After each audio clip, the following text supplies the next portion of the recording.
A proposito di questo, nel salutarlo ovviamente, ringraziarla per essere stato con noi, ci vediamo un servizio che secondo me la farà sorridere e farà sorridere anche tutti voi che ci state guardando, veneti e non. Allora, nasce l'Ostrega Fest Giovani, è praticamente un insieme di ragazzi che si sono messi d'accordo e hanno detto ok, partiamo il nostro Veneto, facciamolo conoscere da tutti i punti di vista, ma non soltanto nel Veneto, in tutto il mondo. Patrizia Angelini. Ostrega proprio. Ostrega. Ostrega.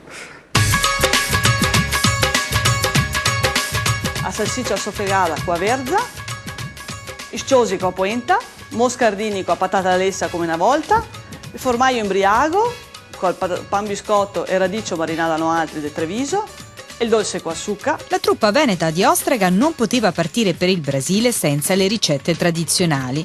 E così, dopo la Via della Seta, da Venezia a Pechino, i 40 ragazzi di Ostrega Latina, al Veneto si rimette in marcia, sono pronti per una nuova impresa in Sud America, dove incontreranno le comunità venete della Brasile, Argentina, Uruguay e Cile. Ostrega è un'associazione che è nata nel 2008 per mano mia, di Francesco IV e di Andrea Berno, e subito si è mossa per portare avanti i valori e le tradizioni della cultura veneta, in un'ottica però di apertura verso l'estero, verso le altre popolazioni e le altre culture.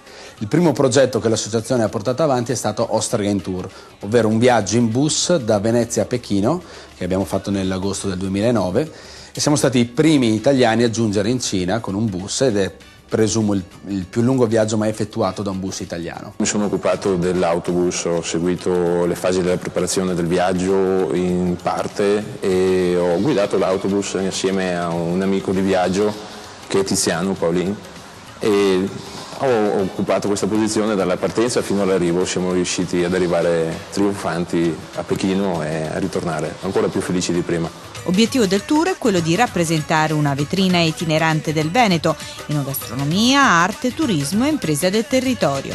Il Veneto si cerca in Sud America perché a un certo punto della sua storia gran parte del Veneto, della popolazione veneta, ha deciso di spostarsi per necessità in altre parti del mondo.